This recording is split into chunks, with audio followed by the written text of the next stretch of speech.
দাম আপনার রিসেন্ট যেটা হচ্ছে যে আপনার এই 1-1.5 বছরের মধ্যে হচ্ছে আর মানে দামটা বেড়ে গেছে। যেমন হচ্ছে যে আপনার এখন থেকে 1 বছর আগে 850 এরকমের মধ্যে 800-র মধ্যে হচ্ছে যে নর্মালি 5 লিটারের সোয়াবিন তেল পাওয়া যেত।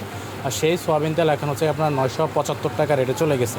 পোলাউট চাল নর্মালি 110 টাকা ছিল, সেই পোলাউট চাল এখন 230 টাকা থেকে 250 টাকা পাবলিকের আপনার খেতে হয়।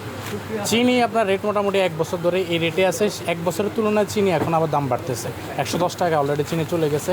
আপনার এই যে এলাচি আইটেম বলেন সেগুলো হচ্ছে যে আপনার মোটামুটি এই সপ্তাহে প্রায় 1 কেজি এলাচিতে আপনার 200-300 টাকা দামে বাড়ছে।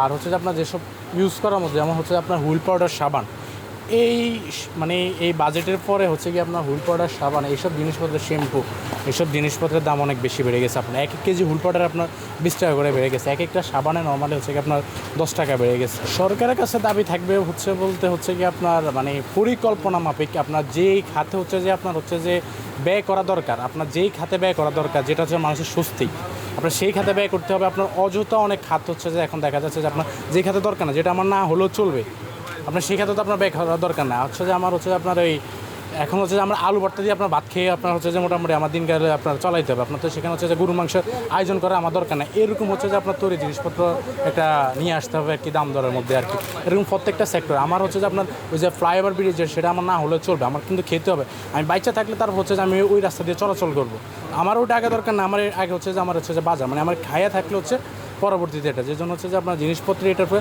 সবচেয়ে মানে এটার মধ্যে আপনার ফোকাস রাখতে হবে যেন হচ্ছে বাজারের গতি যেটা সেটা আপনার ঠিকঠাক থাকে। এটা হচ্ছে আর কি বিষয়।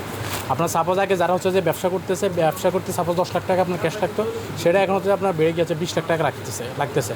প্রফিট আগে হয়তো 2 টাকা, সেটার প্রফিট কমে আসতেছে 1 টাকা। মানে যারা তরুণ বলেন, উদ্যোক্তা বলেন, মানুষ আসলে যে ব্যবসা বাণিজ্য যাই কিছু বলেন, এটা আসলে পসিবল। এই দেশে বর্তমানে মানুষ খুবই হারিয়ে যাচ্ছে আর কি, যে কিছু একটা করার যে মন মানসিকতা সেটা আস্তে আস্তে দূরে ঠেলে যাচ্ছে আর কি।